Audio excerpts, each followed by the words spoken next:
Did anyone see my screen? Just put yes in the chat if you guys can see my screen. Yeah, okay, cool. Cool. All right, let's get started. So I'm gonna do a quick trade recap of some of the trades I took today. Starting off with SPY. I was looking at this 413 level pre-market, right? During pre-market, I started to see all these wicks right here.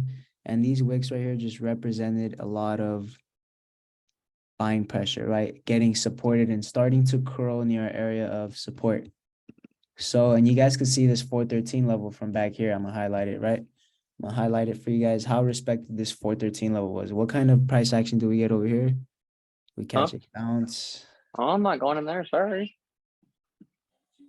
Did you guys mute yourselves?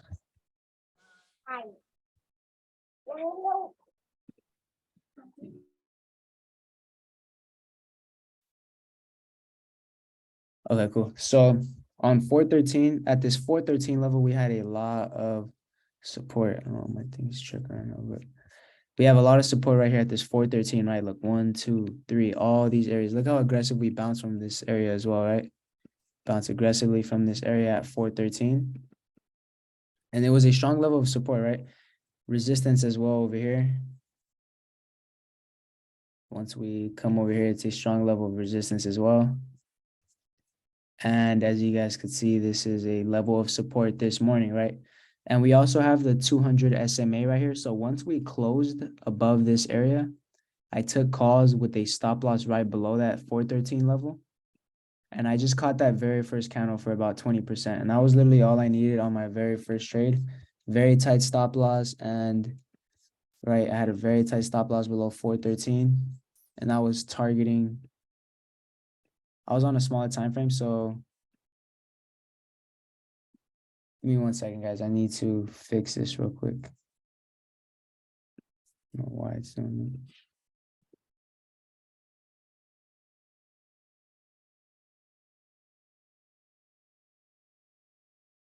And I'm gonna go into depth on why, like more on so why I took that trade. Okay, I think it should be good now. Cool.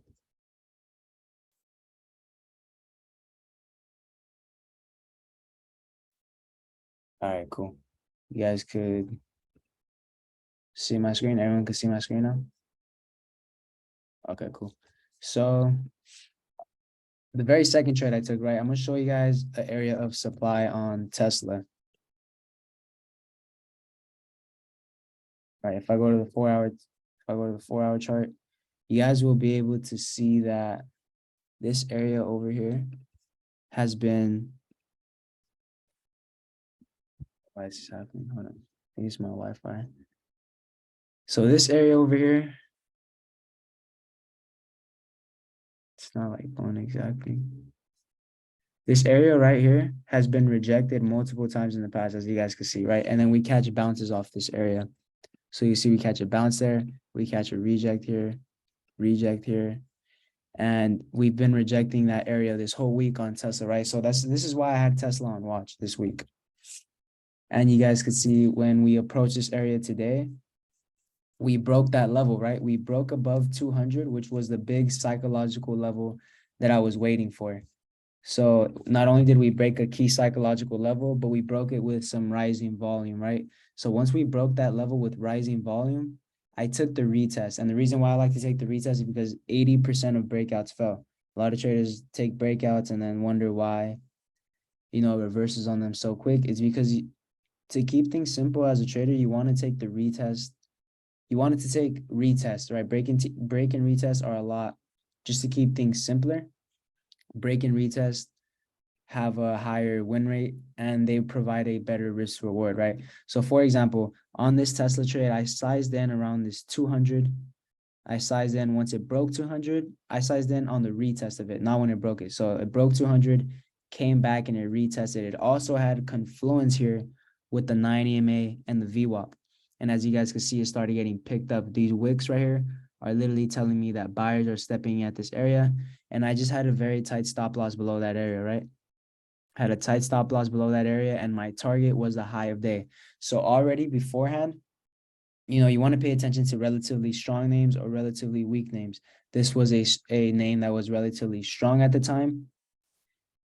And that's why I focused on Tesla. It broke a key level, came back, retested it. It had confluence with the 9 EMA, had confluence with the VWAP. How long do you wait during the retest? So good question, right? So on this one, let's go to the 2-minute time frame. On this one, it came back and I started to see, so I actually didn't get the best entry here, right? Because when it broke 200, I wanted it to hold above 200, right? So here we have 200 right here. So that was my entry point. My entry point was at 200, but I had to keep a stop loss below. It was kind of like a zone, right? From 200 to this 9 in VWAP. That's why I have my stop loss like this, right? So this is what I was willing to risk. And I just had to wait for this to play out. If I go to the replay feature, you guys will be able to see, right? It took about 30, this trade took me about 30 minutes. Was not the best price action. And you guys could see I had to hold through a couple of pullbacks, right? You guys could see right here. Boom, right there. What do you think? Like in my head right here, I was already like, okay, I need to be ready to stop out if it breaks that VWAP, right? My 90 main VWAP on the higher time frame. But these wicks that were getting picked up off of it was confirmation for me to stay in this trade. This candlestick right here was also a candlestick that helped me stay in the trade. And after that, we just on the 5-minute time frame, we started to form bullish hammers, right? And that right there is also a bull flag. This is not only a bull flag, it's an ABCD setup, ABCD setup, bull flag, support off the 9, the VWAP, and I believe it also had a fib level. So the confluence was there. Look, the 382 retracement at this 199 VWAP and 90 MA VWAP, 382 retracement. I had the confluence that I needed. How I grab this fib retracement, I just go from the low of day to the high of day, and I like to look for the 236 and 382. If one of these are in confluence with the 90 MA or the VWAP, then that's what I like to that's where I like to enter because it just adds extra confluence. Not only is it a 90 MA and is it a VWAP, but it has a fib level and confluence. So once I start to see these bullish candlesticks, it also gives me confirmation, right? My target is a high of day. So this right here is a 3-to-1 risk to reward. And you can see how it played out. Once the volume starts to pick up, I sell into strength and I call it a day. Oh, I don't call it a day with that. I took one more trade after this. But that's how I made money on Tesla, right? That's how I executed on Tesla. If it hits, what price tomorrow should we exit? If it hits, what price tomorrow should we exit? What do you mean? Are you in calls or puts or are you in calls or I'm just doing a recap of the trade I took today, but if you're in calls or puts, I think Tesla looks really good tomorrow. As long all these hourly candles held above 200. Look at this. This is what I was looking at. Look at these hourly candles. These are bullish pin bars as well, right? Bullish hammers, right? They all closed above 200, that psychological level that we were looking at. We have room to 204, 205, and 210, really. Tesla got room to go. Tesla's definitely going to be a name to pay attention to tomorrow. We got room to like 208 around this area back here, right? And really, we got room to run on Tesla. The daily is a bit extended, not too much, not too many pullbacks on the daily. But overall, if we come back and retest this 200, that could definitely be a good area to pay attention to into tomorrow. I think, yeah, it could definitely be a good area to pay attention to. So now let's go back to spot, right? This was the very final trade today. I only took 3 trades. This is the very final trade I took today. And if I go here, right, that same 413 level, right? Look how we were holding that level. It was a strong support from the past, like I highlighted back here, right? So that 413 level, once we broke it with volume, look at this candlestick, right? Look at the volume on it. It came down with rising volume. So do I want to chase that? No, I don't want to chase that. So what do? I wait for a retest. Don't take the breakout, take the retest. We knew that 413 was a key level. Look how it also had the 200 SMA right here. A lot of people sleep on the 200 SMA on smaller time frames, but I like to use it as confluence and only for confluence. Other than that, it's, I don't really like to use EMAs or indicators on my chart. Just go based off of just price action and volume. But for the most part, when I do have indicators on my chart, it's just for confluence. Like, for example, can I take bounces off of this 9 and 21 right here? No, I can't because the EMAs are in between the candlesticks. It's just chopping up, right? I can't take bounces or rejects while they're just in between candlesticks. But when we're trending, then I can use the 9 EMA as a trending tool, right? And average into the pullbacks off of it only when we're trending and showing a direction, right? So back to the trade that I took, right? We broke 413 on rising volume, right? And what did we come back and do? We came back to retest it. Look how we used the 200 SMA off as support for a bounce earlier. And now the 200 SMA is used as resistance at that same exact key level, right? So this was a pullback into here. And I took a put right here. I had it was a 9 EMA, the 200 SMA. It was a key level of 413. And where was my target? The low of the day, right? On the low of the day, I was looking at the price action, right? And the volume was still increasing as we were coming down. So I wanted to hold this down to 411, but this candle right here kind of skewed with me, right? This is where I didn't want to give back. I was up about $80. I was up about $90. And on this pullback, I gave back $10. So I closed out for $80 instead of 90. And really, I should have just used that 9 EMA as my guide, right? It never broke above that 9 EMA. And like I said, when we're trending, you can just keep that as a stop. But I didn't want it to hold, and I just wanted to lock in gains, right? So after that, it went straight to our 411 target, which was the previous resistance from the day before. Look how respected this 411 was. Look at all this resistance here, resistance all right here, resistance here, support over here, right? And you can see we went straight to that level and we went straight to 410. 410 was the area that held up today. But yeah, I missed out like on another $300 just off these three candles right here. That was another $300. But yeah, those were the three and only trades I took today. And they were all just off of key levels, break and retests, had confluence and had stop losses on all of them. That's how you prevent getting like stuck in any trades, right? Having to come in with a game plan. You know your risk to reward, you know where your stop loss is, you know where your target is, right? I know where my target was on all of these. And how long have you been trading, bro? About to be 3 years. Yeah, I'm on my third. But yeah, it definitely took me time to find my edge. It took me about 18 months. The beginning is always it's always. But I had great mentors, right? I had multiple mentors. It was Gus, Tony, had a couple other mentors outside of the group, and it definitely helped me out a lot. They put me on a lot of games, so that's how I'm able to just. But yeah, other than that though, I'm gonna do a top-down analysis on SPY and how I chart SPY. So I'm gonna clear my chart up here for you guys. You trade with an LLC? Yes. Yes, I do. Remove drawings. Right, okay, so I usually like to start off when I chart with a clean chart, right? Go back to, I like to take everything off my chart when I start off. And first things first, I want to identify what our current trend is. As of right now, we are making higher lows and higher highs, right? But we are approaching a key level. And I could see that this key level here is 418, right? This 418 area over here. And look how it kind of correlates with these levels back here, right? Let me get that exactly. Look how it correlates with this previous sell-off over here, right?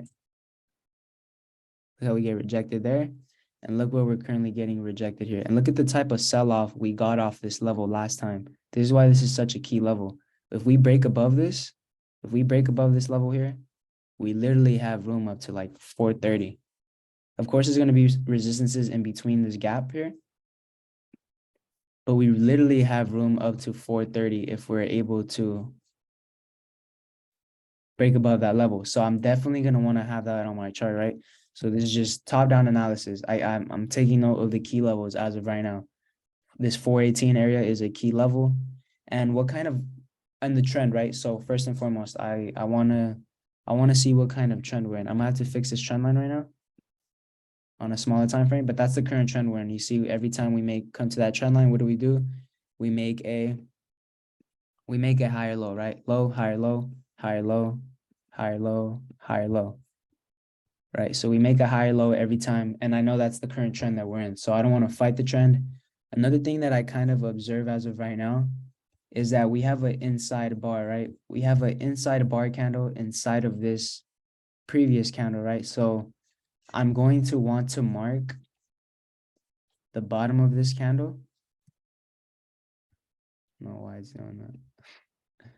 The bottom of this candle and the top of it, right? Because those are the areas that we're currently trading in between.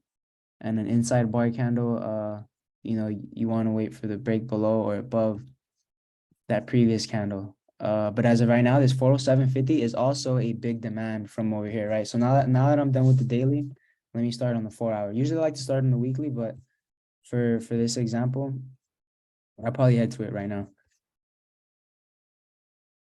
What's an inside candle? Good question. So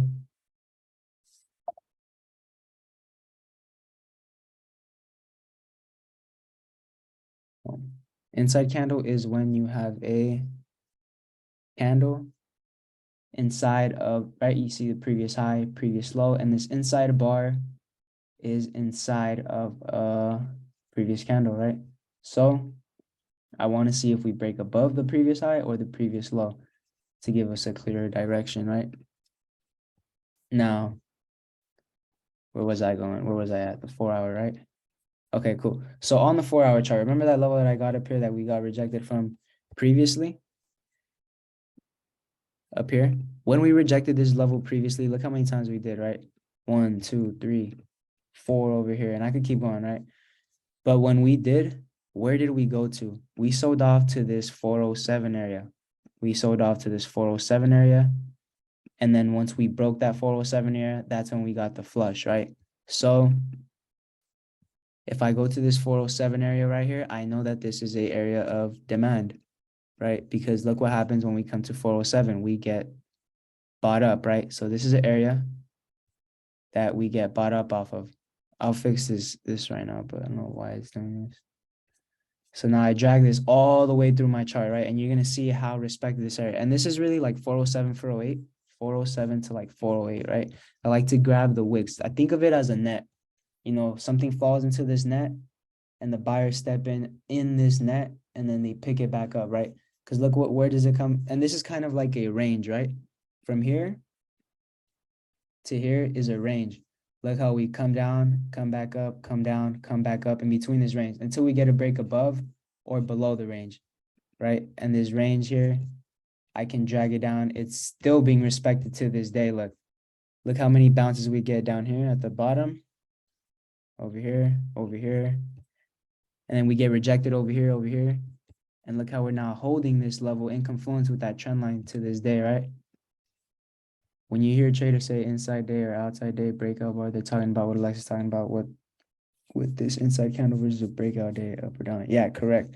So but yeah, like how I was saying though, this previous range over here, right, is still getting respected till this day. Look how we're in it as of right now, 408 to 417. So that's an area that we want to pay attention to. I'm not really too interested in trading in between it.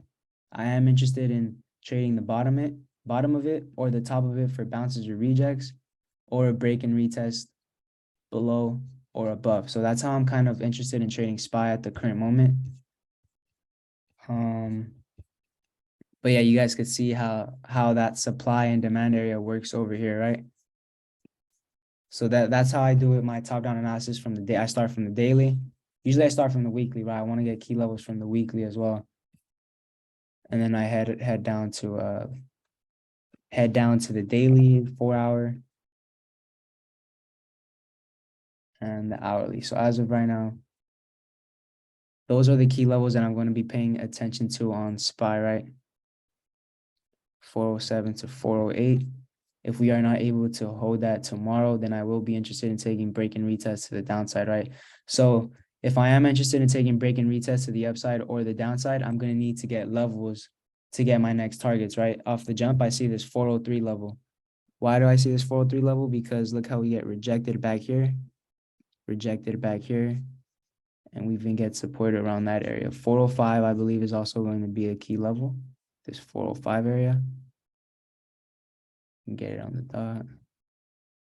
That 405 area. So now just so that I'm not blindly in a trade. I could be prepared when whether we take the break and retest to the downside, I'm prepared and I have my next levels, right?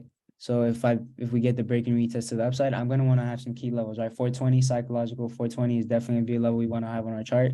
And there's a big space from 420 to 430, right? There's definitely gonna be some resistances, not just gonna go straight up to 430. But overall, that is the next target, right? So this is where you go to smaller time frames like the hourly, or for example, I could see a level here, this 425, right?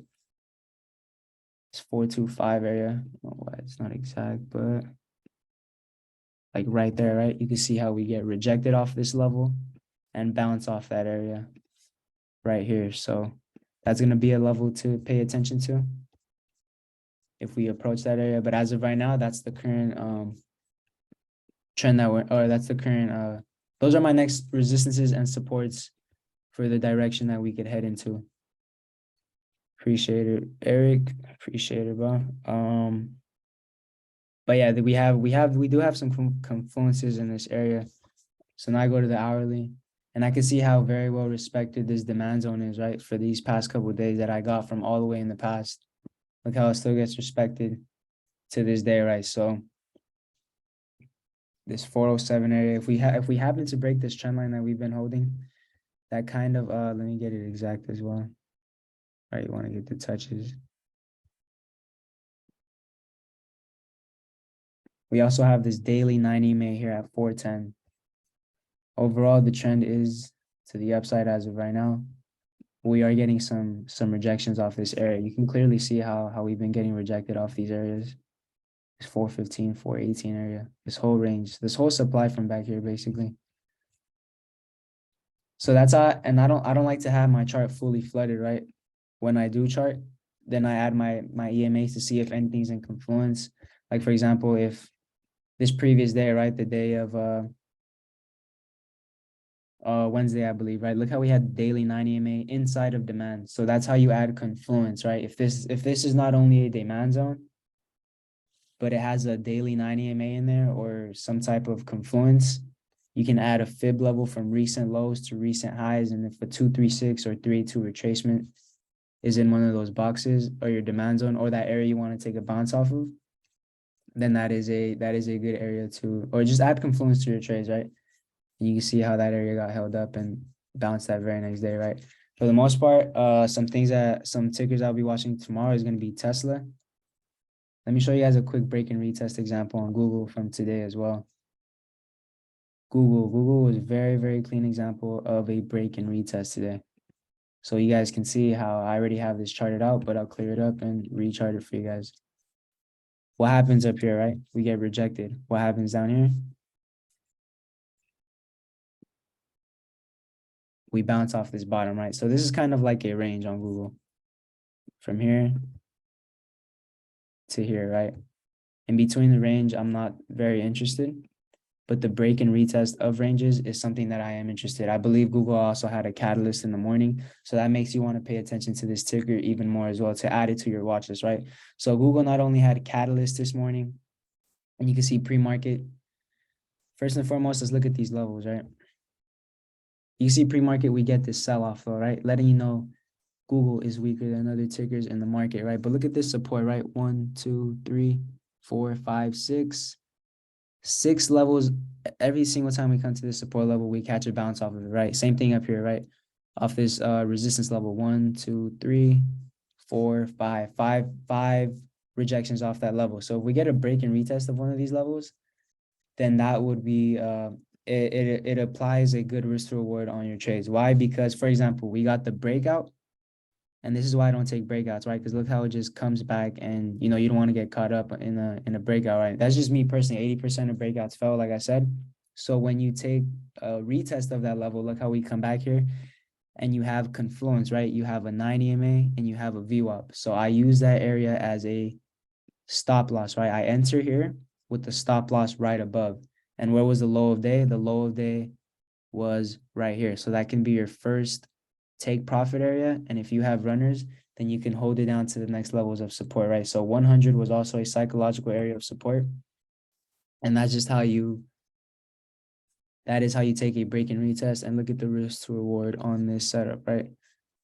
But you guys can see why I would have even paid attention to this, right? They had catalyst, they were weak pre-market, they broke a key level of support, and it came back to retest it. This is literally just keeping it simple too. Look at the volume we break down with too, right? Higher volume, we pull back on lower volume to that area. So this way you can keep things simple instead of like waiting for some EMAs to cross, or because if you wait for EMAs to cross, guys, look what happens on this day. Look how EMA crosses here, but they're in between the candlesticks. They're useless when you are consolidating and chopping up, right? But when you are trending, when you have a nice strong trend day, then yes, 9 EMA bounces are great, right? 9 EMA bounces are great. It's one of my favorite strategies, ABCD strategy. Only when we're trending. I don't take 9 or 21 EMA crosses, or none of that unless we are, oh, I don't take EMA crosses at all, but I do like to take bounces off of 9 EMA. When we have a strong trending day, look how you get a strong move up, pull back to the 9 EMA and the 200. This is something the 9 and the 200, when they cross and they get held up like that, that's a strong level of support, adding extra confluence, right? So if you take a pullback into the area with a stop below, your target is a high of day. These are just simple trades you guys could take, but only when we're trending, right? EMAs and all that are useless when you're consolidating. So to keep things simple, break and retest and supply and demand are some of the best, literally some of the best strategies and simplest strategies to trade, right? It applies a great risk to reward, right? If you got a retest of that level, that 102 area basically, then when it comes back to retest 102, you just have a stop loss above 102, right? And you have a target at the low of day or high of day, for example, right? What is your stop loss on the trade? 20, 30 on any trade. So I don't go based off of percentages because, for example, let's say I enter a put right here, right? Let's say I enter a put right here. And let's say I'm down about, let's say I enter a put like a little bit early, right? Let's say I scale in a little early and I'm down about, let's just say 10%. I'm not going to stop out just because I'm down 10% if the trade is still valid, right? If the trade is still valid, if I do never like to let my trades go below 30% though. I do not like to let my trades go below 30%. But if the trade is still valid, and let's say I'm down 10% here, my setup is still valid. I'm trading my setup, not my P&L, right? My setup is here. If it breaks this level, that's where I stop out, right? This 102 area, I give myself a little room just in case it wicks, right? But for the most part, that is my stop loss above the retest area. For example, on Tesla today, right? I believe I was down about 10% this morning when I took this bounce here off the 9 and VWAP because I entered at 200. So I gave myself a little room at this 9 and VWAP and started to see these candles hold the 200, right? They closed above 200, closed above 200. And I just had to give myself that little room, right? I was down about 10% on my contract, but I did not stop out just because I was down 10%, right? I had a stop loss below the 9 and VWAP. So I just have my key level where I'm going to stop out. I have my stop loss and, ready to go, my take profit ready to go. And that's how I try to, that's how I take my trades, right? SPY as well, right? Let's go to the SPY trade I took earlier. If I took a reject off 413 here, then I just have a stop loss below 413. I mean, above 413. If I'm down 10, let's say I scale in early and I'm down 10%, my stop loss is still above 413. And usually, yeah, 413 was an easy example of a break and retest, right? That was the trade I took today. Break and retest, right? And I like when we break with volume and come back to retest on lower volume. That is something that to pay attention to when you're reading price action and volume, right? So this 413 area, let's say I was down 15%, but it's still below my area where I want to take a reject off of. Then my trade is still valid, right? I'm still not fully invalid. I get invalidated when this blows the top off 413 and I get out, could be 20% loss or, but that's why I stop out once my trade gets invalidated. So say, for example, I'm taking right. And that's why you have to know what kind of trades you're taking. If I'm taking a right shoulder reject off a head and shoulder and it's no long and it goes above the right shoulder, then my right shoulder is invalidated and I have to stop out. but the risk to reward that applies in some of these setups, like break and retest, apply good risk to reward setups. The ABCD setup that I just explained right now, it applies a good risk to reward setup. So now let's say you're taking trades that you don't, you're just taking random trades, or you're taking trades that you didn't fully plan for. Then you're going, but you don't have a stop loss in set, then you're not going to, execute properly, and you're going to be down on your contract. So for the most part, just have setups that you're comfortable with, right? That you're knowledgeable on. But yeah, going into tomorrow, I'm gonna be interested in SPY around this 407 area. I want to see if we get a break and retest of it, or if we start to hold it, right? I believe Disney had good earnings, or yeah, Disney had or did they have earnings? Yeah, so they went up after market. Use a website scanner before you watch this in the morning. No, I do not. I know Gus does, and it helps him a lot. But me personally, I do not. I like to, like I said, whenever we have, for example, Disney tomorrow could be a relatively strong name if it pulls back to a key area. Could be a level of interest that I'd be interested in taking a bounce at. Relatively strong names, relatively weak names that I'd be interested in setups that have tickers that have setups. For example, Meta, we're currently in this, right? We have this big gap fill down here, right? Below 180, we would have room to like 176, 175 area. And below that is 172. These can be setups to pay attention to. If Meta gets weak and if SPY continues to sell off, Meta will be a name that could have potential room to the downside, right? One thing I do like to look at though, when the market opens and a name is showing relative strength, is this right here, the percentages right here on TradingView. It shows you. So let's say, for example, off the open, everything is only up about like 0.5 or 1%, but then you see Tesla up like 6%, 5% or whatever, right? That lets you know that Tesla is a relatively strong name at the time. And midday, then yes, you could go to Finviz and check out the heat map, right? But for the most part, sometimes I do like to look at this to let me know which one is up or down more on the day. And if one of these is weaker or stronger, then I'd click on that name and see if it has a nice clean trend, right? And what I'd like to do when we have a nice clean trend, I like to take the break and retest of key levels. I like to take pullbacks if the trend is continuing, right? Trend days are the days I make the most money in.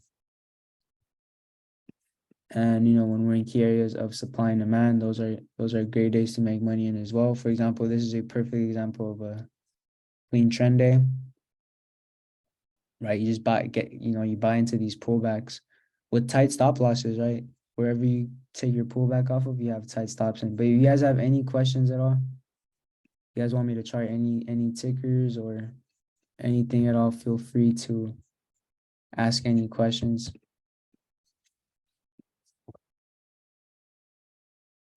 For the most part, I am going to, let's look over some tickers, right? Apple's still holding this current demand right now at this 152 to 150 area, right? I have this in green. This 152 to 150 area has been holding, right? You can see these wicks here. This could be a nice double bottom if this holds and we had room to the high day, right? So your risk to reward on this, if we do get strong, you can size in the demand zone, right? You can size in this area that has been holding up where buyers step in, and you can have a target of the recent high or the previous high, which is up here. That's one way to do it. You're having a mentorship, correct? The 12th. I have a mentorship on March 6th. March 6th is when I'm going to do it. I have in-person and Zoom mentorships. If you guys don't follow me on Instagram, it's underscore, here, I'll type in the chat, underscore Lex Trades. And then on my bio, I have my other Instagram, and I post a bunch of free content on there, like trade recaps. Oh yeah, how to grow a small account. Boom, that was the last topic I was going to cover. Coinbase, I'll check that out right now too. What do you think about the energy sector in particular? I'm looking at ET. Check it out right now as well. I know that it has been showing some type of strength, right? Let's check out the energy sector. With the energy sector, I like to buy time on my contracts. Does Zoom entry come with the new oscillator as well? I can include it. Yes, I could include it. Scoring. The energy sector has a clean demand right here, right? At this 83 area. Has some resistance here at this 88.4 area. Above that, this really has room to 89.96. So when you're trading energy tickers, you could kind of like how you look at SPY while you're looking at Apple, you could look at XLE while you're trading whatever it is you're trading, right? ET. Looks like it's coming down to this area here. So I personally don't trade this ticker. It's not liquid enough for me to trade, but I'll chart it out for you. On the weekly, we're approaching that weekly 9 previous resistance. Could be a nice retest area here for a move back up if the energy sector shows strength. Right, you got the weekly 9, you got the previous resistance here. It could be a good area to take calls at, but your next target would be like this recent resistance around this 1280.13. Personally, not so interested in this ticker, but if I were, that's how I would trade it with the stop below that. To cover small accounts, right? I've been doing a 1K account challenge. If you guys go to my Instagram, I started with 1K. It's day 9 or it's day 20 today, and we're currently at 2,700. So small accounts up over 100% in only 20 days, right? So a lot of people like to get impatient when they're trading. A lot of people get very impatient when they're trading, and they try to hit, big days with, there's a lot of new traders who try to hit they just try to go, they're trying to more so trade for the money and instead of actually like educating themselves or trading correctly, right? And that's how a lot of traders blow their accounts, right? And they want to hit that $400 day, $500 day. But if you would just trade correctly, those days are going to come. And when you risk less, for the most part, you have less emotions and you're able to make more, right? So, and that's why I've been doing the 1K account challenge to prove to you guys that yes, you can double a 1K to 2K in like a day. That's if you full port. It's not sustainable, right? But yes, you could do it. But the sustainable way to really grow an account is by having risk management, right? So when I started this account, I started with 1K, and in every trade that I would take, I throw about $200 in, right? So that's about 20% of the account. And I can, with 20% of the account, I have 5 trades to take, right? 5 trades to take. If my first trade hits 10 to 20%, then I'm up about, right, $20 to $40 on a trade. And that $40 a day is equal. So my daily goal on the small account when it was at 1K was $50. And by the end of the week, you take it to 1250, right? And by the end of the month, you have an extra 1,000. So we hit that way before the month, right? But that's how you kind of have to build a system, right? 250, 250, 250, 250. If you're growing a small account, right? This is I'm teaching you guys how to grow a small account right now. So 250, 250, 250, 250, and you have $1,000 by the end of the month, right? Some people don't like taking the slow route, the slow and steady and consistent with the safe route, right?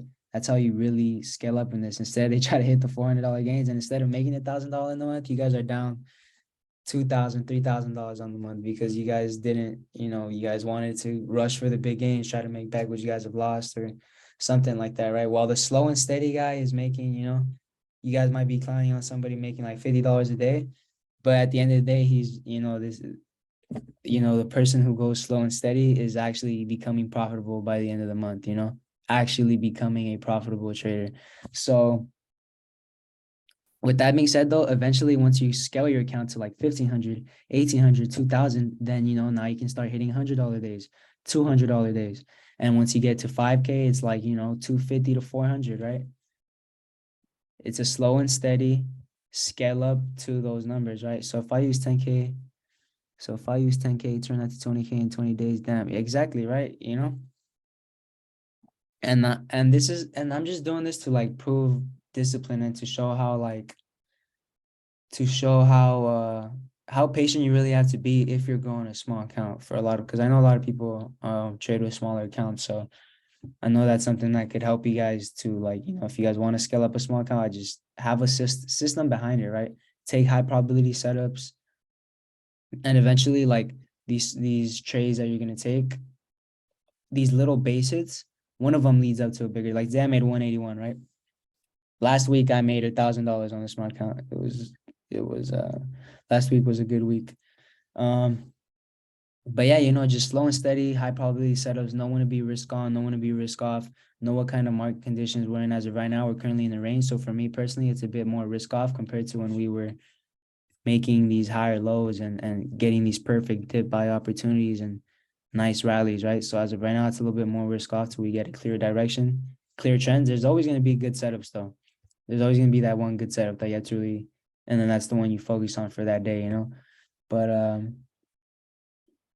but yeah, that's for the most part, that's how I've been like scaling it up slowly, right? If you guys have any questions or anything, my first week was Thanksgiving week, got $300. After that, took major L's.